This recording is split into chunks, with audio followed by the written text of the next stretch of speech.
My name is Daniel. I am 74 years old. Last month, my son drove me to a place called Greenwood Senior Living. He said, "Dad, it's just for a little while." I looked out the car window at the white building with a quiet garden in front. There was a small sign near the gate. Clean, polite, peaceful. It did not feel like peace. During the drive, my son kept talking about work, about traffic, about the weather. He did not look at me once. I kept my hands folded on my lap so he would not see them shaking. When we stopped, neither of us opened the door right away. The engine was off, but the silence was louder than the road had been. "Dad," he said softly, "this will be better for you." Better. That word stayed in my mind. Better than my house? Better than the chair near the window where I drink tea every morning? Better than the small garden your mother planted 40 years ago? I did not ask those questions. I stepped out of the car. Inside the building, everything smelled clean. The floors were shiny. The walls were quiet. Some elderly people were sitting in the hallway. Not talking. Not moving much. Just sitting. Waiting, maybe. My son carried one small suitcase. One suitcase.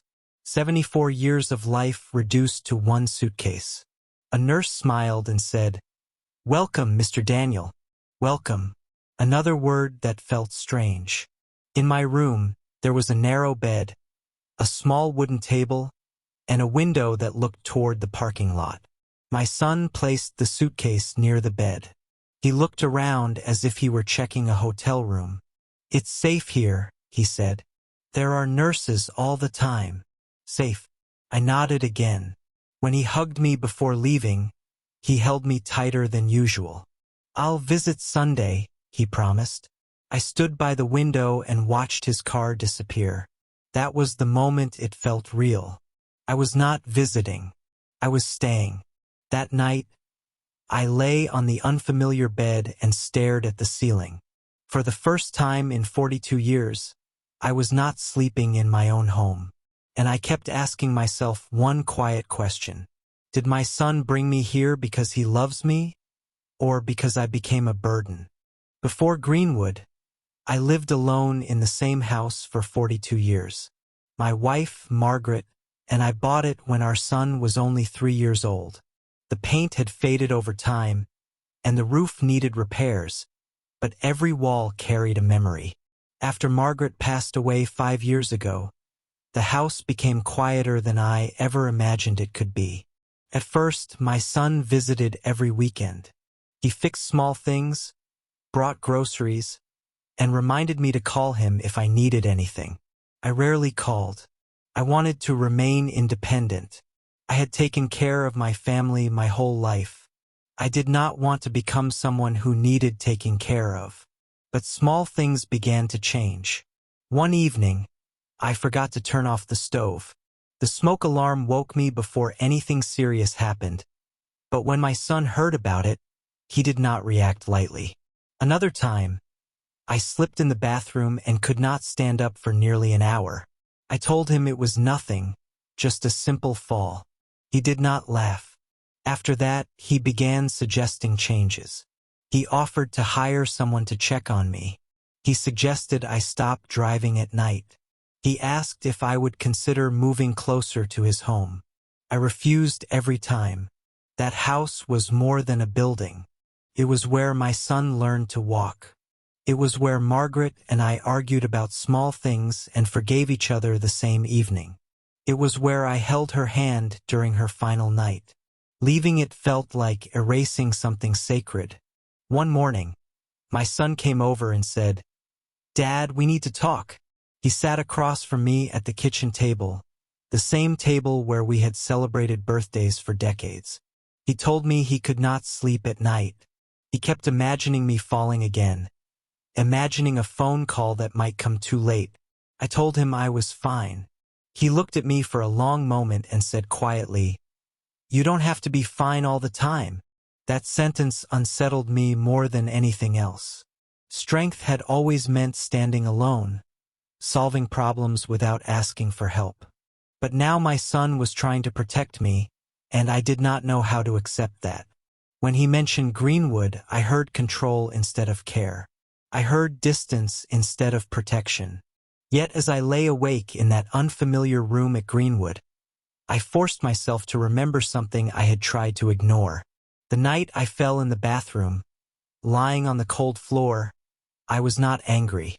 I was afraid. Maybe my son had been afraid too.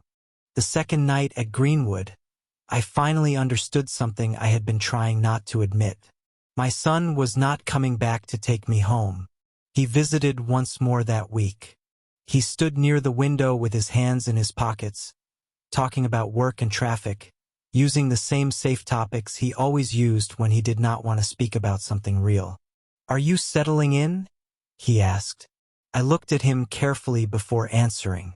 "Do you plan to bring me back home?" There was a pause, a small hesitation. That was enough for me to understand. "Dad, it's better this way," he said quietly. "Better." The same word again. I nodded, but something inside me went silent. He did not mention the house anymore. He did not talk about repairs or temporary plans.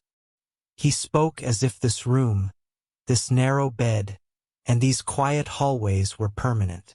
"I did everything I could," he added, almost as if he needed to believe it himself. As I watched him avoid my eyes, I realized something painful. Life had moved forward for him. Work, responsibilities, his own world. I had become something heavy he did not know how to carry. When he stood up to leave, his hug was brief. Not tight, not lingering. "I'll call," he said before walking out. The door closed softly behind him. I sat on the edge of the bed and stared at my hands. The same hands that built our house. The same hands that worked overtime to pay for his school. The same hands that carried him when he was too tired to walk. Now they rested on my knees, still and useless. The room grew quiet again. Across the hallway, someone coughed. A nurse's footsteps echoed and faded. Life continued inside these walls, but it felt like a waiting room. A place where stories slow down before they end. I thought about my house, about Margaret's garden, about the kitchen table where we once sat together. I thought about the years I gave to my family without ever counting them. Growing old, I realized, does not always bring wisdom or peace. Sometimes it only brings distance. I do not hate my son. I understand that life is complicated and heavy, but understanding does not remove the ache. When you give your whole life to your family, you imagine your final years surrounded by warmth. Instead, I sit by a window that looks at a parking lot, and I wait.